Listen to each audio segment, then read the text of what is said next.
Hi, my name is Will, and this is Kinosophy.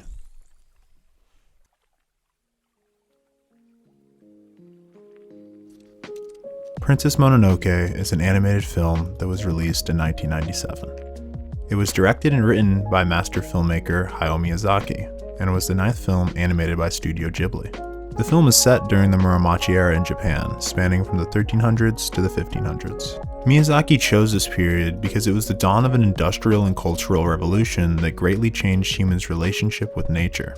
He wasn't going for accuracy of the time period, but instead he tried to encapsulate the conflict and confusion of the era. He believes that this state of conflict and confusion regarding the relationship with nature are prevalent today, so he wanted to make a film to cover the issue. The plot of Princess Mononoke starts out with the protagonist, Prince Ashitaka, trying to prevent an attack on his village by a giant boar that had been enveloped by a curse. This curse was so strong that it infested Ashitaka by just touching him. Upon setting out to lift his curse, the village oracle tells him to see with eyes unclouded by hate. These words serve as Ashitaka's guiding philosophy when dealing with the complex conflicts to come. Ashitaka then meets Jokobo, who is introduced as a peaceful monk that saves him and other villagers from a massacre. Shortly after, Ashitaka reaches Irontown, where he meets the leader, a woman named Lady Eboshi. She thinks that it is necessary that humans dominate nature because they need the resources that it has to provide. Ashitaka finds out that she needs these resources from nature in order to help the sick and rescue women from brothels. The forest gods, Akoto and Moro, hold a grudge against Lady Eboshi due to her destroying of their homes. San, a woman who was raised by the wolf god Moro, invades the village late at night in an attempt to assassinate Lady Eboshi. Ashitaka intervenes because he does not want to see San die. As he is taking her to safety, he gets shot by a woman whose husband died to one of Moro's wolf spirits. When San awakes in the woods, she decides to not kill Ashitaka because he saved her life. San decides to bring Ashitaka to a forest spirit in an attempt to heal him. The forest spirit, in short, represents life, and can give it and take it away at a moment's notice. In this chilling scene, the forest spirit decides to save Ashitaka's life, but not to lift his curse. The Boar clan, led by Akoto, the boar god, attacks Irontown in an attempt to save the forest, but are no match for Eboshi and her guns. Wounded and blinded by anger, Akoto starts getting corrupted by his hatred for humans as he tries to get healed by the forest god. Jokobo, the once peaceful monk, turns out to have ulterior motives. His plan is to take the head of the forest god and to bring it to the Emperor of Japan in exchange for protection and riches. Akoto and Moro both end up getting their lives taken by the forest god, but not before Moro takes an arm from Lady Eboshi. Jokobo ends up taking the head of the forest god and running away. The forest god starts spewing a black matter that kills anything it touches. Ashitaka and San end up getting the head back and return it to the forest god. The forest god then makes the land grow and lifts Ashitaka's curse. Princess Mononoke's main conflict is the clash between humans and nature. To understand the significance of the problem that Miyazaki is trying to portray, let's take a closer look at the brilliance of Miyazaki's method in bringing out the humanity of his characters. Miyazaki's driving point in all of his films is humanity. He even says, "At the core of my films, there must be a sense of realism." This sense of realism that he is talking about can be found in the humanization of his characters. In his films, there are plenty of fantasy elements, especially in Princess Mononoke. Miyazaki makes sure that the fantasy aspects of his films stay obscure, because it enhances their impact that way. Also, it exemplifies the humanity of his characters. He humanizes his characters through focusing on their subtle movements. He knows these movements can show the true nature of a character. For example, if a character runs swiftly, precisely, and they get off a horse very composed, it gives off the impression that that character is generally level-headed. Miyazaki doesn't write scripts, he storyboards. This allows him to tell his stories visually before the use of dialogue. Although time-consuming, this method allows his films to have a fluidity to them. He shows the story instead of spoon-feeding it to his audience. Miyazaki takes full advantage of the medium of animation by staying true to the old saying, show, don't tell. The characters in Princess Mononoke are complex. They possess both negative and positive aspects of humanity, and Miyazaki doesn't try to hide that. Environmental morality is not a simple binary, and Miyazaki's characters show this through their different dimensions. For example, Lady Eboshi wants to destroy the forest, but for the purpose of helping the sick and rescuing women. Is she right or wrong in doing this? There is no easy answer to this question. Giving his characters multiple dimensions and moral ambiguity humanizes his characters better than most live-action movies do. Since Miyazaki does a great job of humanizing his characters, it makes the conflict of his films blossom with depth. Instead of portraying Lady Eboshi, Chocobo, and the people of Irontown as evil for depleting natural resources solely for self-interest, they are shown as compassionate and able to both be tender and brutal. The other non-human characters are also shown to have both good and bad qualities. Akoto wants to save the forest, but has so much hate for humans that it blinds and corrupts him. The hatred that the wolf and boar gods share for humans may have justification, but it is not helpful because it only provides more suffering.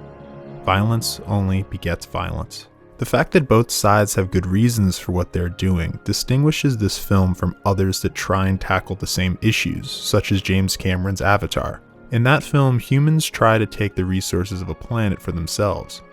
It is much more clear who is in the wrong, because Cameron made the humans cartoonishly evil, as well as make the main character turn into a member of the native species at the end of the film, firmly taking nature's side.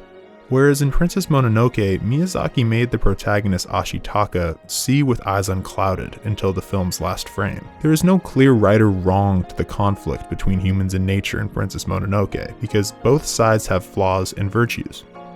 Let's take a look at how some philosophers might try and approach this issue. Anthony Weston, a modern-day philosopher, promotes open-ended, generative, imaginative, and experimental thinking. He doesn't find as much value in more category-bound and formal thinking because he thinks it tends to be more reactive and critical. One of his best quotes that encapsulates how he approaches ethical dilemmas comes from his book, A Rule Book for Arguments. Be ready to be surprised. Be ready to hear evidence and arguments for positions you may not like. Be ready even to let yourself be swayed. True thinking is an open-ended process. The whole point is that you don't know when you start, or where you'll find yourself in the end. This quote sounds awfully similar to the words Ashitaka's village elder said to him at the beginning of his journey, to see with eyes unclouded. Given Weston's approach to ethics is similar to Ashitaka, it would be safe to assume he would probably find some sort of agreement between the humans and the forest gods. He might organize a meeting between the two parties. This meeting would attempt to find compromise. He would urge both sides to try and avoid dogmatism, rationalism, and relativism, the barriers of good moral dialogue. Immanuel Kant was an 18th century German philosopher who would be a very interesting person to bring to the issue of humans versus nature because of his concept of the kingdom of ends. Kant states, "Never treat a person merely as a means, but always also as an ends." This means that a person should never exploit or take advantage of another person only as a way to achieve something. So, Kant would probably be against the taking of the forest spirit's head because it was merely to achieve something. Even if the kingdom of ends only applied to humans, the deer god is neither a human or a beast. So Kant may end up being stumped on this one. But as for the overarching nature versus humans dilemma in Princess Mononoke, Kant would most likely pick a side and not compromise, because his ethics are all based on universal rules. Peter Singer is an Australian rationalist philosopher in the Anglo-American tradition of utilitarianism. Utilitarianism is an ethical theory that determines right from wrong by focusing on outcomes. Utilitarianism holds that the most ethical choice is the one that will produce the greatest good for the greatest number. Peter Singer teaches practical ethics, which he defines as the application of morality to practical problems based on philosophical thinking rather than religious beliefs. Singer is famous for his book Animal Liberation, which popularized the term speciesism and argued for equal consideration of animal and human interests. He believes that animals should have rights based on the principle of minimizing suffering, and that their interests should be considered equal to humans. Based on Singer's works, he would probably advocate that humans gradually stop depleting the natural resources and switch their economy to be based on something more eco-friendly, Singer most certainly wouldn't suggest the people of Irontown stop using natural resources entirely, because that would result in them not being able to function, therefore resulting in very low amount of happiness amongst the people. Singer and any utilitarian might say that it was in the human's best interest to try and cut down on depleting the resources of nature, because it may end up not being in humanity's self-interest. In the case of Princess Mononoke, it may result in the animals of the forest continuously wearing down on the humans' forces to take back their home, or eventually making it so there were no more resources left. This relates to the struggle of global warming today, because even though it may seem in humanity's self-interest to keep polluting in the short term because it allows for so many good things, such as providing steady food sources and power to many of our machines, but all good things come at a cost, because it will eventually lead to the downfall of all of humanity.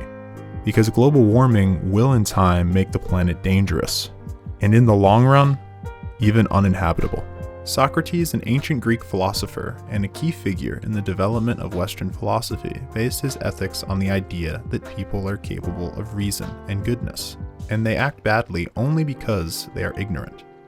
Socrates believed that philosophy should achieve practical results for the greater well-being of society. Given these things, Socrates would probably try to listen to both the humans and the forest gods in Princess Mononoke, and have a dialogue to decide what he would suggest. Socrates would try to find things that both sides find beneficial and make sure they both are not ignorant to each other's sufferings. Overall, Princess Mononoke provides one of the most nuanced approaches to the ever more challenging dilemma of humans versus nature. Miyazaki brings to life deeply human characters to tackle this subject by utilizing his emphasis on show-don't-tell animated storytelling. Ashitaka's approach to the moral dilemmas he encounters could best be described as a combination of the methods of great philosophers such as Weston, Socrates, and Singer. Ashitaka avoids any assumptions, uses logic to determine how to act, tries to show compassion for both sides, all while maintaining his goals from the very start, which is to lift his own curse. Ashitaka is the perfect protagonist for such a complex moral dilemma, because he is imperfect at times, but remains open to listening to both sides, showing that the ability to see with eyes unclouded is crucial to being a morally complete person and a human that can be related to.